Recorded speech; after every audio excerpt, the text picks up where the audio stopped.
I'd love to talk about the economic impact and Yes. resilience that farmers are building by using these practices. That's one of our key outcome measures, because we know that farmers aren't going to adopt these practices if we can't show an economic benefit in return.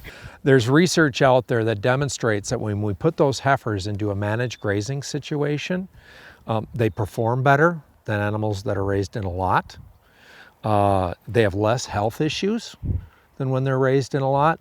Those two things alone have positive economic impact. We can shave 35 to 50% off the cost of rearing that heifer if we can graze her 6 months out of the year. We're going to take 35 to 50% off the cost of rearing that heifer.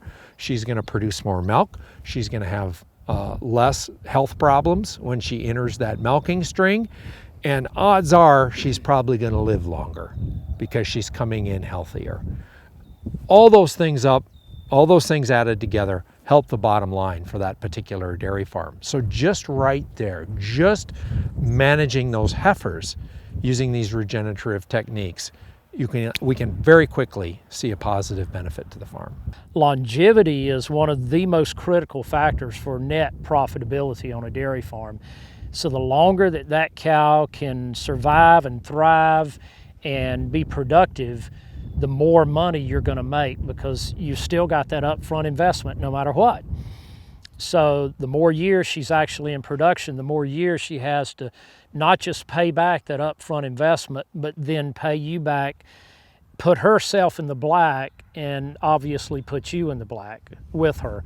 The other thing that we're seeing though, Molly, is Ken is absolutely right. We're seeing tremendous improvements in health, reduction of input cost, and so forth in the cows themselves. But the other financial benefits that we're seeing for these dairy farmers is in their crop production.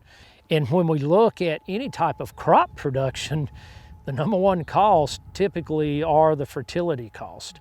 So that's a huge reduction. The other thing that we're seeing is that they can start planting conventional seed rather than GM seed.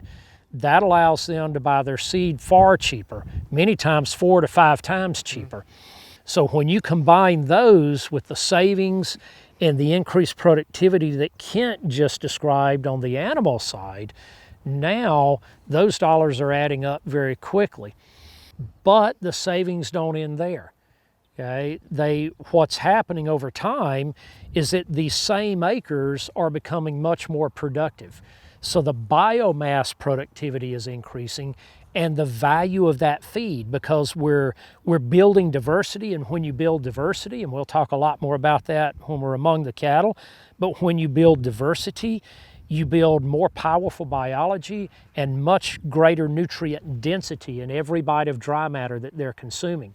And the beauty of this system, just to continue on the economic thread here, is what are those girls doing right now? They're harvesting their own feed and spreading their own manure. That's less equipment costs, that's less labor cost. Talk about efficiency. You know, if you can multitask, this is true multitasking.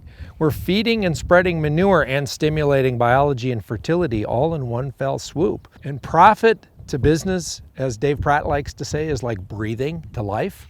Okay, we have to have that, and every dairy farm needs to be a business in order to survive. If you want to operate under a different model or whatever, that's fine, go for it, but most of them do need to be a business, and they need to be profitable to survive. So Kent's exactly right. You need to focus on doing what you do well and working with nature rather than against nature, and your net profit opportunity goes up substantially.